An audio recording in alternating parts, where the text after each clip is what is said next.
right, you guys, it is Friday. We made it to the weekend and we are in Austin traffic as per usual, and we're going to talk about money. Before we talk about money, I want to ask you guys really quick, where do you live? And is the traffic where you live this bad as it is every single day in Austin? Right now I am driving about 15 miles per hour. 15, and I'm not even sure you guys can appreciate how much traffic there is ahead of me. Now here's the thing, there's nothing stopping these people from driving. There's some construction, all people need to do is just continue to drive, but for whatever reason people see a crane and they stop driving. I don't understand it. Like, of course we want to be conscious of construction workers and make sure that we're obeying traffic laws, but why are you coming to a complete standstill? Like, let's keep this thing moving. So anyway, speaking of keeping these things moving, let's talk about money. If you haven't watched my video that I put up earlier, I talked about this love, this affinity that I'm having for CAVA right now, you guys.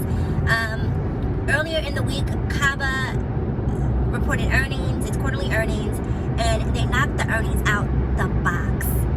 Out of the box. Smashed these earnings, okay? And as a result of the earnings, the stock hit an all-time high. Now, if you are in any way associated with the stock market, you typically know that when the stock hits an all-time high, it's more than likely going to come back down from there, right? It's not going to maintain that. There's going to be a retraction.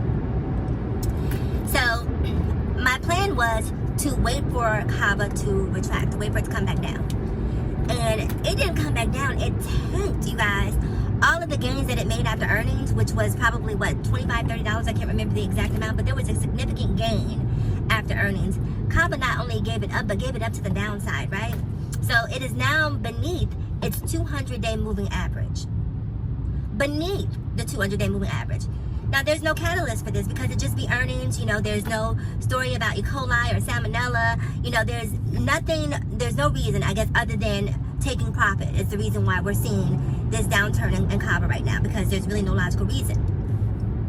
So when people run away, I run too, okay, unless there's a pew-pewing going on. So when I see people running away from a stock, the first thing I always do is I go to Google, right? Because I want to know what is happening, what is causing this stock to plummet the way that it is.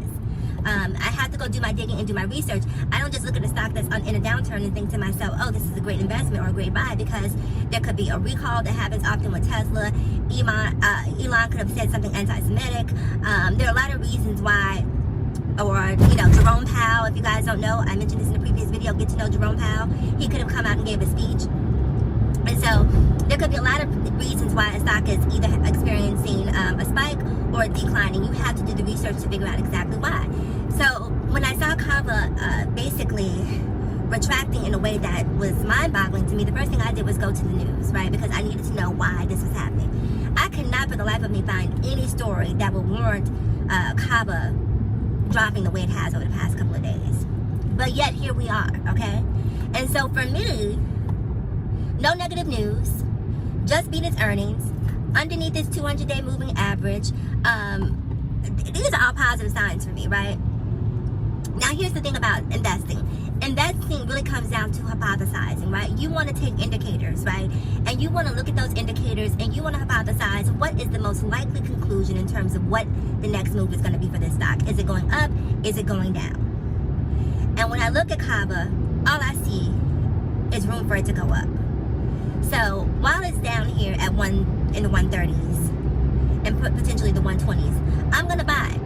Not only am I so confident in its ability to bounce back from this, I'm going to buy an option, just one, right? Just because, you know, my risk aversion is set up different, okay?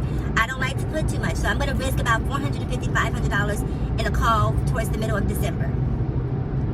Because if I lose $450, $500, it's not the end of the world. I'm okay. So we'll be okay if we lose that, because with options, if you lose your money, you lose your money. It's not like with stock where you can hold on to it and wait for it to regain its value. Once it's gone, it's gone. So we're going to buy some stock in CAVA today. We're going to buy an option in CAVA. We're buying out for the middle of December because, as I told you guys before, when you're buying or investing in options, they do have decay. That means that the value of the option is diminishing if it's going in the wrong direction. Okay? So we're going to buy that.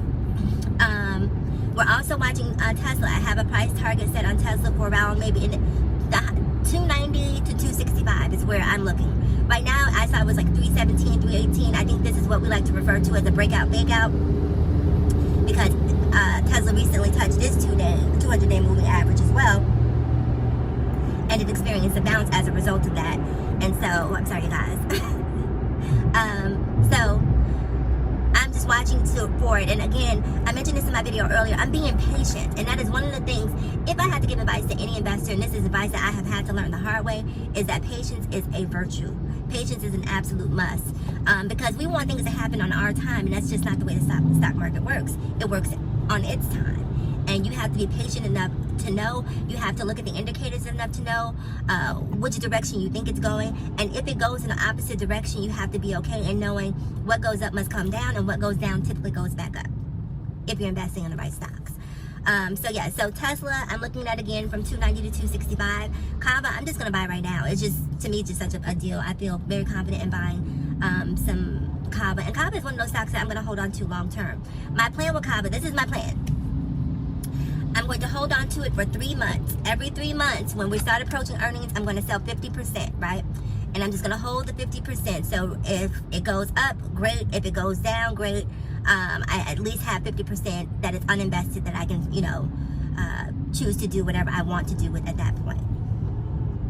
Because those earnings can be a doozy, depending on what the outcome is. And just because CAVA beat its earnings this quarter doesn't mean that will be the same next quarter. So that's going to be sort of my safeguard. That's going to be how I'm mitigating my losses, by waiting every 3 months when we're approaching quarterly earnings. I'm going to sell 50% and leave 50% invested, and then we'll reinvest once earnings have come out. Or if the earnings are not what we want them to be, then we'll look into some other options to invest. But we want to make sure that we're invested in CAVA in the long term, only because this, could be a potential life-changing stock depending upon how you play it. So I'm going to play it for the long haul. We're going to have paper hands. What is it? Paper hands, not diamond hands. Diamond hands, excuse me, not paper hands. It's the reverse. So diamond hands mean, I believe, that you hold on to it for a long time, and paper hands mean that you're pretty quick to get rid of a stock. So anyway, you guys, that is it for today's video. I am on my way to work, stuck in Austin traffic. Wherever you are, I hope the traffic is much better than it is here in Austin. And I will see you guys, and I'll probably see you guys on Monday. So have a great weekend, be safe, and I'll talk to you guys soon. Bye-bye.